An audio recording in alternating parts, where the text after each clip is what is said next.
Okay, so I asked, do you know where the wealth area is? So let me show you. Okay, so we just share this screen and let's just find um,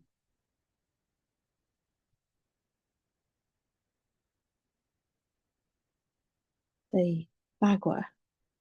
Okay, so in Feng Shui, this is called, don't know whether this is a good idea, but here goes.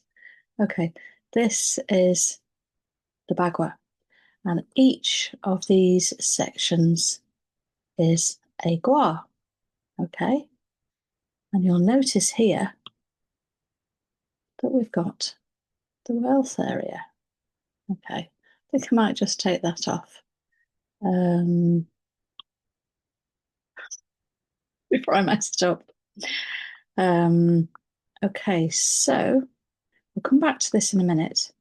If I can just make this move. Ah, there we go. Oh, I didn't want that there, did I? Okay. I need to learn how to do this. Okay, so this is actually the floor plan of my old house. Okay. And it's a really good example. Well, it was easy to find all the guas on the Feng Shui Bagua. So what you do is, oh, let me just take that off again.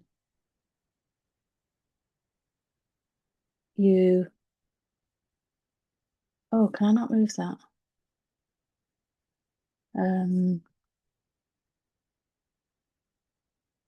Oh, not what I was thinking. Okay, so what you do is you place this Bagua over your floor plan. Okay, so that, let's just make this bigger again because it's easier to show you. Okay, so that means that this area is the wealth area. Let's just move that out of the way. Okay, so what we're doing is we're placing this line where, I've not done that very well, where the front door is. Okay, so that, sorry, there's the front door. So it is a bit of a funny shape. It's not actually a square, but that's okay. So there's the front door. This is actually the porch. The health area is in the middle. Okay, I realise I can't move this at the same time when it's on present. Okay, so the wealth area is here. Now, in actual fact, this house has an extra bit. Okay, so you can either include that in the Bagua or see that as an extra part. Sometimes, or you can see that as, you know, we've got a missing part. And there are ways of getting around if you do have if you do have a missing part. And sometimes it's worth looking at, you know, what's working and what's, you know, not working, whether you need to include this in, you know, the Bagua. So the love area, our kitchen, okay. But, you know, when you're finding that, you know, there's problems, it might be that you need to look outside of there.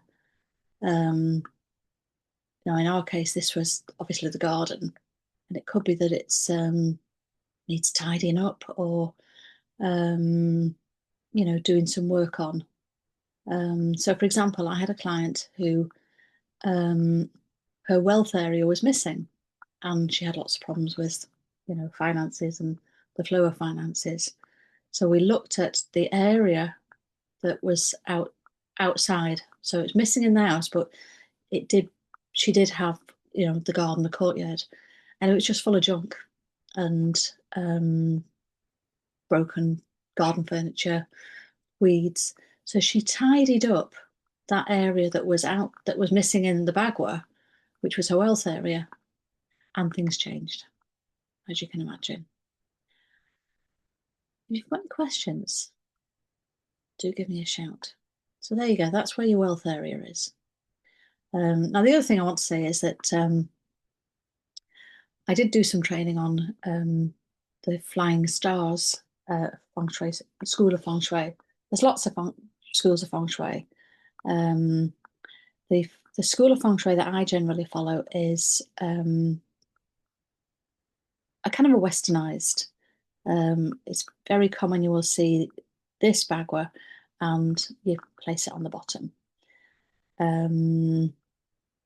When you do the Flying Stars form of School of Feng Shui, they use a compass to help you find where the north is, where the south is.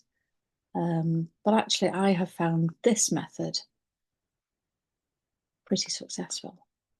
And the house we're in now, this area is actually the utility room, and it needs work doing on it. So, I've looked at that area in our current house to see what I can do. Whether it's, clean it up or, we'll decorate at some point. As you can imagine, a utility room, it's, got, machines in it. So I put fairy lights in it and money plants. Does need more work. I know that. But sometimes just knowing where an area is helpful to do something about it. And there you go. That's where your wealth area is. Got any questions? Let me know. Okay, stop sharing and speak soon.